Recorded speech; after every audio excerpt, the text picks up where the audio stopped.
Assalamualaikum warahmatullahi wabarakatuh. Selamat berjumpa kembali dengan saya, Vini Indriasari. Di tutorial yang ke-12 ini, saya akan memberikan tutorial tentang spatial interpolation. Interpolasi spasial bertujuan untuk memprediksi nilai-nilai dari suatu variabel di lokasi yang tidak diketahui berdasarkan nilai-nilai yang diketahui di lokasi-lokasi sampel. Biasanya output hasil interpolasi disimpan dalam bentuk file raster. Seperti pada contoh ini, data hanya dikumpulkan di titik-titik sampel, dan pada raster interpolasi ini, nilai-nilai pada sel dengan kotak warna merah itu diketahui, sedangkan nilai-nilai di sel yang lain itu diinterpolasi. Ada banyak sekali teknik-teknik untuk interpolasi spasial, namun teknik yang akan kita bahas di sini ada 4 saja, yaitu inverse distance weighting atau disingkat IDW, kemudian spline, kemudian kriging, kemudian train surface. Teknik yang pertama, inverse distance weighting atau IDW. Nilai prediksi pada IDW merupakan rata-rata terbobot dari nilai-nilai di titik-titik sampel yang ada di sekitar lokasi yang ingin kita interpolasi. Sesuai dengan namanya, bobot dari lokasi titik-titik sampel ini berbanding terbalik dengan jarak. Jadi lokasi sampel yang jaraknya lebih dekat ke titik yang ingin diinterpolasi akan memiliki bobot yang lebih besar dibanding titik sampel yang lokasinya jauh. Misalnya pada contoh ini kita ingin memprediksi nilai Z di titik P berdasarkan 3 lokasi sampel, maka pertama kita bisa menghitung dulu bobot dari setiap titik-titik sampel. Setelah itu kita bisa menghitung estimasi nilai Z-nya berdasarkan nilai bobot setiap sampel dan nilai Z pada setiap sampel. Di sini setelah diinterpolasi, hasil interpolasinya adalah 39,45. Kalau kita perhatikan, nilai ini lebih dekat ke titik sampel 2 dibanding ke titik sampel 3, karena titik sampel 2 ini jaraknya lebih dekat ke lokasi P dibanding lokasi sampel 3. Selanjutnya, metode spline. Dalam bidang 2 dimensi, spline menggunakan fungsi matematis untuk menginterpolasi kurva yang mulus di sepanjang titik-titik sampel. Dalam ruang 3 dimensi, spline digunakan untuk menginterpolasi permukaan yang mulus dari titik-titik sampel. Selanjutnya adalah metode kriging. Kriging merupakan salah satu metode geostatistik untuk interpolasi permukaan. Dalam metode IDW, bobot hanya bergantung pada jarak dari titik sampel ke lokasi prediksi, sedangkan dalam kriging, bobot bukan hanya bergantung kepada jarak ke lokasi prediksi, melainkan juga bergantung kepada spatial autocorrelation. Dalam interpolasi kriging, kita harus mencocokkan suatu model semivariogram ke data titik-titik sampel kita. Jadi semivariogram ini menggambarkan spatial autocorrelation dari titik-titik sampel yang kita observasi. Grafik semivariogram menggambarkan variabilitas antar setiap pasangan titik-titik sampel dan jarak di antara mereka. Variabilitas ini kecil ketika titik-titik sampel saling berdekatan, dan kemudian variabilitas akan meningkat ketika titik-titik sampel semakin berjauhan. Jarak ketika kurva semivariogram mulai mendatar disebut dengan range. Pasangan-pasangan sampel yang terpisah pada jarak kurang dari range ini berkorelasi secara spasial, sedangkan pasangan-pasangan sampel yang terpisah pada jarak lebih dari range ini tidak berkorelasi. Nilai ketika semivariogram mencapai range ini disebut dengan seal. Kemudian nugget adalah nilai semivariogram ketika jarak antar titik-titik sampel adalah 0. Berikut adalah beberapa contoh model-model semivariogram yang banyak digunakan. Ada model spherical, Ada model eksponensial, ada model Gaussian, dan ada model linear. Setiap model ini memiliki nilai range, seal, dan nugget yang berbeda-beda. Terakhir adalah metode trend surface. Interpolasi trend surface menggunakan model-model polinomial untuk prediksi. Orde yang berbeda-beda pada model polinomial akan menghasilkan permukaan yang berbeda-beda juga. Misalnya pada contoh ini adalah permukaan sebenarnya. Trend surface dengan orde 1 akan menghasilkan permukaan bidang datar dengan kemiringan hanya satu arah. Trend surface orde 2 akan menghasilkan permukaan yang melengkung, bisa melengkung cembung ataupun cekung. Trend surface orde 3 akan menghasilkan permukaan yang sigmoid. Dalam tutorial ini saya menggunakan ArcGIS Desktop versi 10.82. Untuk mengikuti tutorial ini silahkan Anda mendownload tutorial data pada link yang ada di deskripsi. Silakan buka ArcMap, kemudian klik Add Data, lalu masuk ke folder Interpolation, masuk ke folder Data. Di situ ada file Bandung Hujan dan Bandung Poli. Kita masukkan dua-duanya. Nah, Bandung Hujan ini masih dalam format CSV, jadi kita bisa buka sebagai tabel, klik kanan, open. Di dalam Bandung Hujan CSV ini terdapat data curah hujan di Kota Bandung yang diambil pada 100 titik-titik sampel. Poin X dan poin Y ini adalah koordinat dari titik-titik sampelnya yang dinyatakan dalam koordinat lintang bujur. Jadi kita bisa petakan lokasi titik-titik sampel ini di ArcMap. Untuk memetakan lokasi titik-titik sampel, klik kanan pada Bandung Hujan CSV, kemudian pilih menu Display XY Data. Lalu untuk X field-nya pilih point X, dan Y field-nya pilih point Y. Untuk Z-nya kita kosongkan saja. Lalu untuk Geographic Coordinate System-nya, di sini di saya sudah muncul WGS 1984. Jika belum muncul di komputer Anda, silakan klik Edit, kemudian cari koordinat WGS 84, lalu klik OK. Klik OK. Klik OK saja jika muncul pesan ini. Jadi lokasi titik-titik sampel pada Bandung Hujan CSV ini sudah dipetakan, itu masih tersimpan sebagai point events, jadi belum tersimpan secara permanen. Untuk menyimpannya secara permanen, kita klik kanan pada Bandung Hujan CSV Events, kemudian pilih data, export data, lalu untuk outputnya akan saya simpan di dalam folder interpolation, dan saya beri nama curah hujan. Save. Oke. Yes, untuk menambahkan ke ArcMap. Nah, yang Bandung Hujan point events-nya sudah tidak saya perlukan lagi, jadi saya remove saja dari ArcMap. Jadi yang akan kita interpolasi adalah data curah hujannya. Kita akan melakukan beberapa teknik interpolasi yang outputnya semua akan berupa data raster. Oleh sebab itu, supaya tidak perlu melakukan setting berulang-ulang setiap kali kita melakukan interpolasi, kita bisa menetapkan environment setting untuk semua output raster. Jadi silakan Anda buka ArcToolbox, kemudian di menu ArcToolbox-nya ini klik kanan, kemudian pilih environment.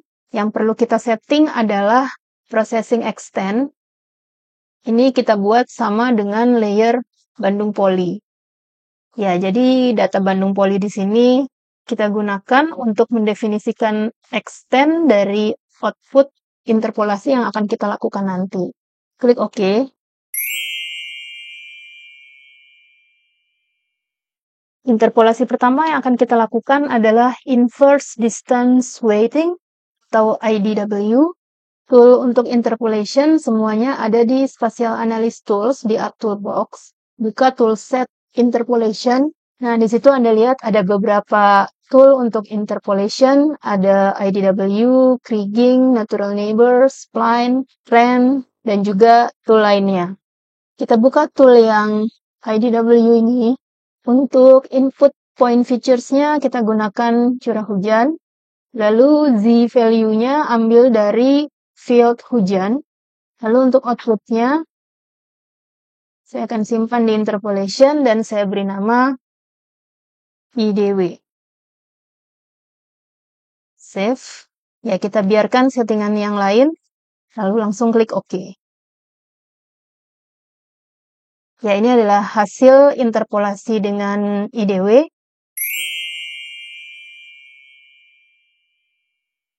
Metode interpolasi kedua yang akan kita coba adalah kriging. Buka tool kriging. Untuk input features, ambil dari layer curah hujan, lalu Z value dari kolom hujan, dan untuk outputnya saya beri nama kriging. Nah, Anda bisa lihat di bagian semi-variogram properties, di situ kita bisa memilih metode krigingnya, apakah ingin menggunakan ordinary kriging atau universal kriging. Kemudian untuk semi-variogram modelnya, di sini ada beberapa model yang bisa kita pilih, seperti yang sudah kita bahas sebelumnya. Ada spherical, circular, eksponensial, Gaussian, dan linear. Kita gunakan saja yang Gaussian. Lalu untuk radius pencarian, di sini kita bisa memilih apakah kita ingin membatasi pencariannya itu dari jarak maksimum atau dari jumlah sampel point minimum yang akan digunakan. Jika menggunakan jarak maksimum, maka pencarian hanya akan dilakukan hingga jarak tersebut, walaupun mungkin jumlah sampel pointnya hanya sedikit atau bahkan tidak ada sama sekali. Sedangkan jika menggunakan jumlah minimum sampel point, maka pencarian akan terus dilakukan hingga diperoleh sedikitnya jumlah sampel point yang diinginkan. Walaupun beberapa sampel points mungkin lokasinya agak jauh dari lokasi yang ingin kita interpolasi. Untuk saat ini kita biarkan saja settingan default-nya, yaitu menggunakan jumlah sampel point sebanyak 12. Klik OK. Oke, ini adalah hasil interpolasi dari kriging.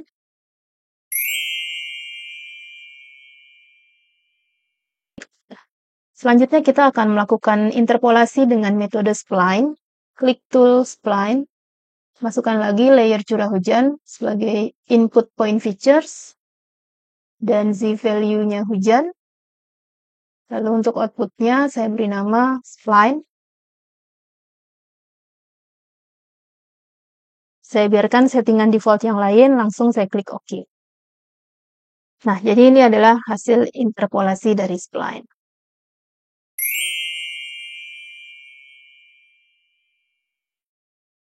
Agar hasil interpolasi kita lebih tampak efek 3 dimensinya, maka kita bisa menggunakan raster hillset dan kita letakkan di bawah raster surface-nya, sehingga data interpolasi permukaan ini akan ditampilkan seperti relief dan lebih tampak kesan 3D-nya. Kita akan buat hillset dari masing-masing peta permukaan ini. Jadi dari IDW, kriging, dan spline, ini akan kita buatkan peta hillset-nya. Untuk membuat hillset, silakan buka toolset surface, masih di spatial analysis tools. Lalu di situ ada tool hillset, silakan dibuka. Pertama, kita akan membuat hillset dari IDW, jadi input rasternya kita pilih IDW, kemudian inputnya akan saya beri nama IDW set. Lalu untuk Z faktornya, mungkin akan saya perbesar beberapa kali. Mungkin akan saya besar sebanyak 5 kali, supaya variasi ketinggian permukaannya lebih jelas terlihat. Klik OK. Oke, kemudian kita buat lagi. Sekarang hillset untuk permukaan kriging. Inputnya adalah kriging. Dan saya beri nama kriging shade. Z faktornya juga saya buat 5. Oke. Dan yang terakhir, hillset untuk spline. namanya spline Z Z faktor 5.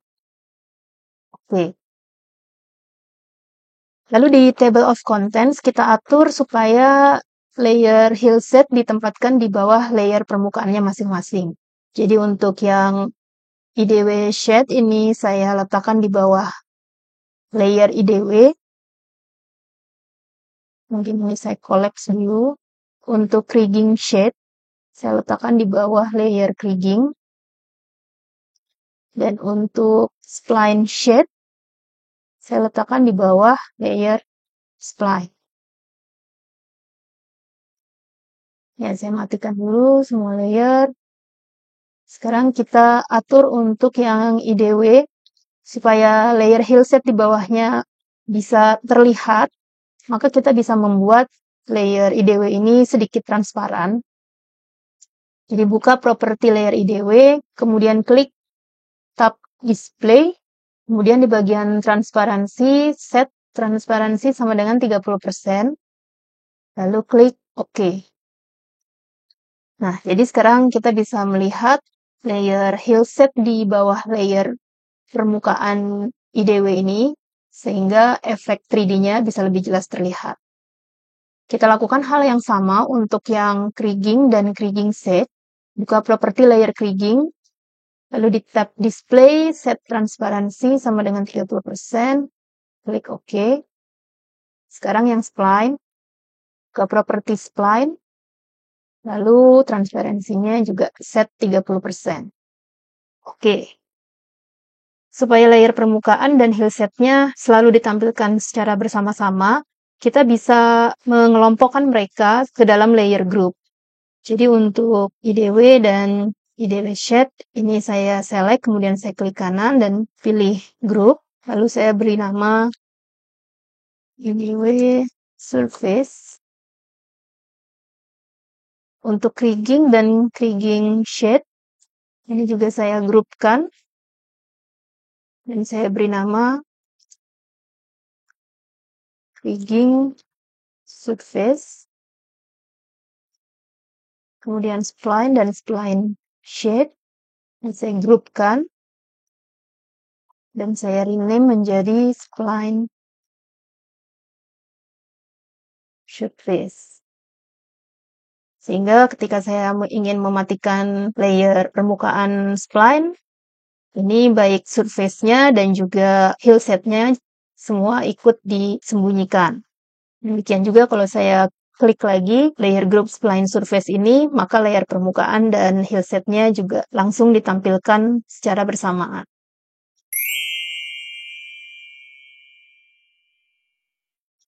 Agar kita bisa lebih mudah membandingkan antara hasil interpolasi dari metode yang satu dengan metode yang lain, kita bisa buat mereka dalam data frame yang berbeda. Jadi misalnya di sini saya akan membuat 2 data frame baru. Jadi kita akan punya 3 data frame, setiap data frame untuk menampilkan satu teknik interpolasi. Untuk membuat data frame, klik Insert, Data Frame. Untuk yang IDW surface, saya drag ke data frame 2, lalu untuk kriging surface ke data frame yang new data frame.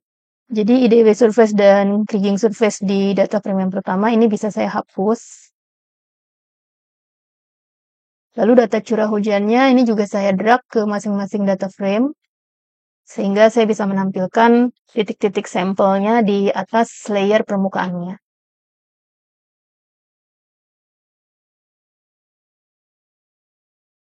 Kemudian kita switch ke layout view, lalu kita atur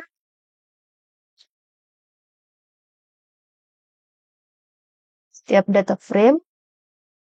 Mungkin saya akan menggunakan garis bantu.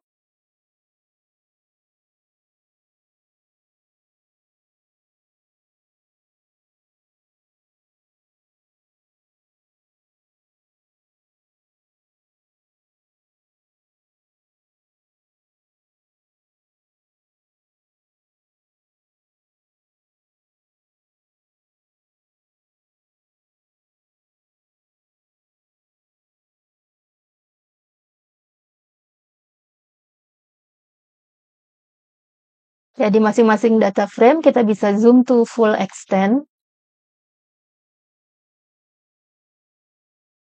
supaya peta di dalamnya ditampilkan secara penuh. Ya, kita atur supaya ukurannya kurang lebih sama besar. Nah, jadi di map layout ini kita bisa menampilkan 3 peta sekaligus dari hasil 3 teknik interpolasi yang berbeda. Kita bisa berikan judul masing-masing peta. Misalnya saya berikan untuk yang di atas ini adalah hasil spline. Fontnya saya buat lebih besar.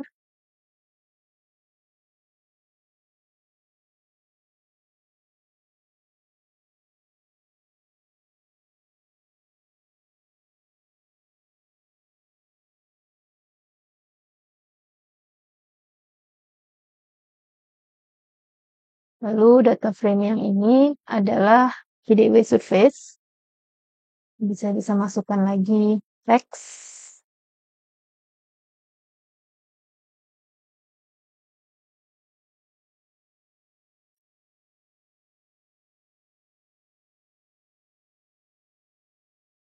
Fontnya 18.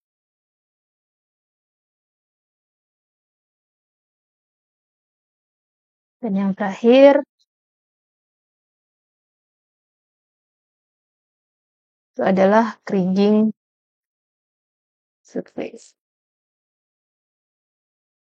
Ya, diperbesar menjadi 18. Oke. Oke. Nah, jadi ini adalah yang kriging ya. Ini yang select adalah yang kriging, kemudian yang tengah ini adalah IDW, dan yang paling atas ini adalah spline. Nah, kita lihat di sini bahwa kriging dan spline cenderung memiliki permukaan yang lebih halus dibanding IDW, karena kedua teknik ini meminimalkan bentuk kurvatur permukaan secara keseluruhan.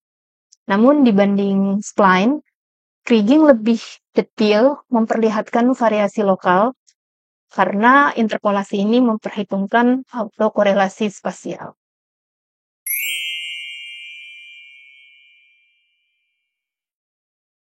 IDW dan spline merupakan metode exact interpolation yang maksudnya adalah bahwa nilai prediksi di titik-titik sampel itu akan sama persis dengan nilai observasinya.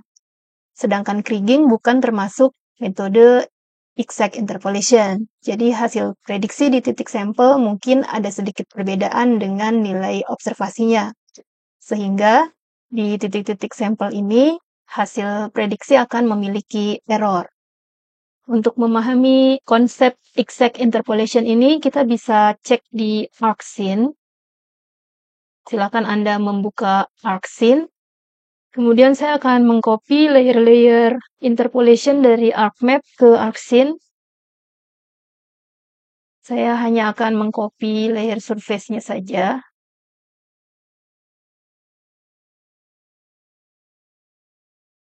Yang spline. Kemudian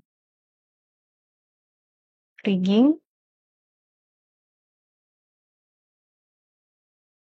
Lalu yang IDW.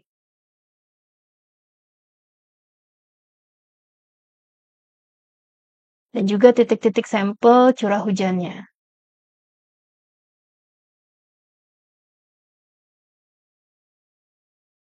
Kemudian untuk setiap layer permukaan, perlu kita set base height-nya. Sebelum setting base height, kita harus mengubah dulu sistem koordinat dari scene-nya.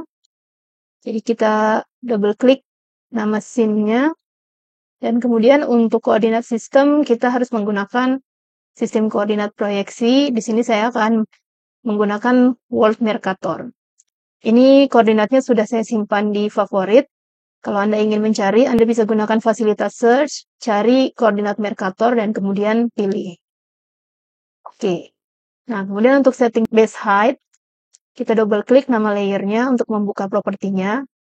Lalu klik floating on a custom surface dan pilih layer yang bersangkutan sebagai elevation surface-nya. Klik OK. Untuk yang kriging juga kita gunakan raster kriging. Lalu untuk yang IDW kita gunakan raster IDW. Nah, di sini variasi ketinggiannya tidak terlalu terlihat.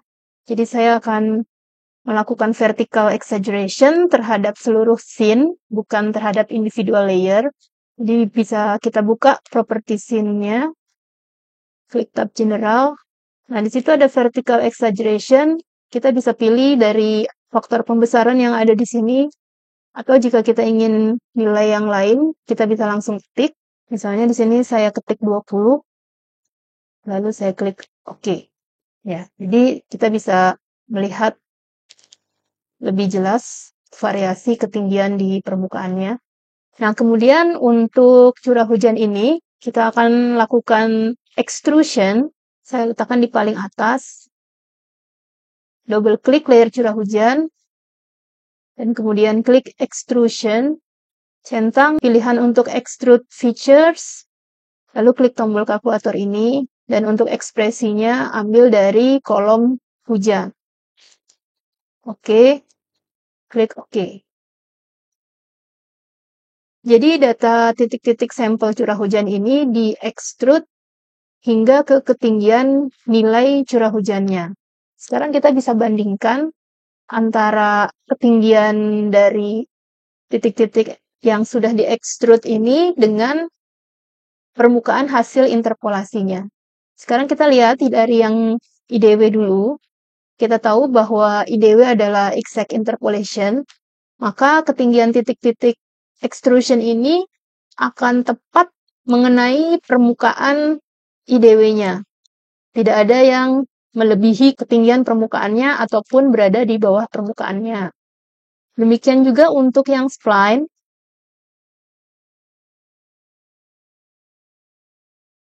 Kita lihat di sini bahwa titik-titiknya itu ketinggiannya juga sama dengan tinggi permukaannya. Sementara untuk yang kriging, nah kita lihat ada beberapa titik yang lebih tinggi dari permukaan krigingnya.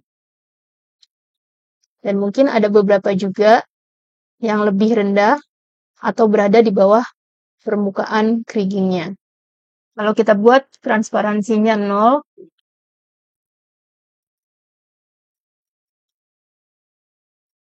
oke. Maka di sini kita bisa melihat ada beberapa titik yang menyembul ke atas permukaan krigingnya. Sedangkan untuk yang IDW, kalau kita buat transparansinya 0, nah maka di sini tidak terlihat ada titik yang melebihi tinggi permukaannya. Sama halnya untuk spline.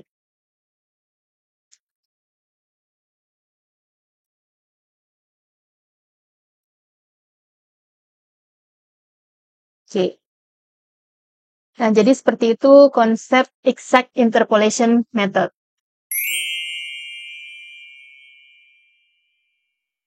Sekarang kita akan mencoba teknik interpolasi tren dengan 3 orde, yaitu orde 1, orde 2, dan orde 3.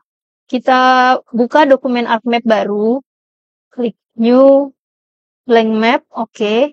Kembali ke data view, kemudian kita tambahkan lagi data curah hujan yang sudah kita simpan sebagai shapefile. Lalu buka Spatial Analysis Tools, buka Toolset Interpolation, lalu buka Tool Trend, pilih curah hujan sebagai input point features, si value-nya hujan. Untuk output-nya, saya akan beri nama trend 1, untuk menandai bahwa ini adalah trend order 1, klik Save. Pastikan polinomial ordernya ini tertulis 1, lalu klik OK. Ya, di sini kita tidak menggunakan Bandung Poly sebagai extend dari output rasternya, sehingga extendnya diambil dari titik-titik terluar pada layer curah hujan. Oke, kita lanjut dengan interpolasi tren orde 2. Klik lagi tren, lalu pilih curah hujan sebagai input point features, di value-nya hujan, dan outputnya saya beri nama tren 2. Lalu untuk polynomial order, masukkan 2, dan klik OK.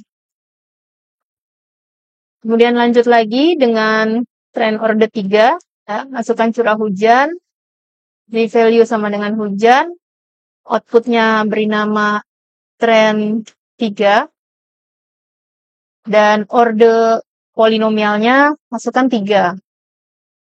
Oke. Nah, jadi kalau kita lihat hasilnya, ini yang order 1, di mana order 1 ini adalah linear, jadi permukaannya rata, hanya memiliki satu arah kemiringan saja. Tidak ada bentuk kurvatur permukaan di situ. Sedangkan ini untuk trend surface order 2, ini sudah memiliki bentuk kurvatur, tapi bentuk kurvaturnya hanya memiliki kelengkungan di satu pusat saja, entah dia cembung ataupun cekung, tergantung dari apakah areanya ini menunjukkan bentuk bukit atau bentuk lembah. Sementara untuk trend order 3, di sini bentuk kurvatur permukaannya sudah lebih kompleks. Di satu sisi ini terdapat bukit, dan di sisi yang lain ini terdapat lembah.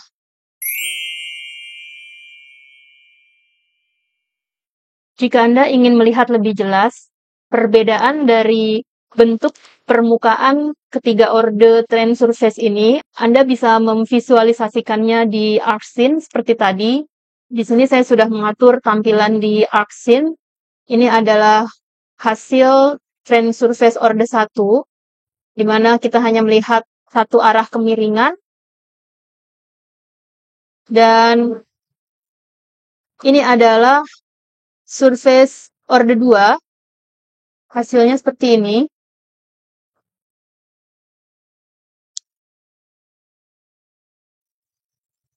Dan ini adalah trend surface orde 3. Hasilnya seperti ini.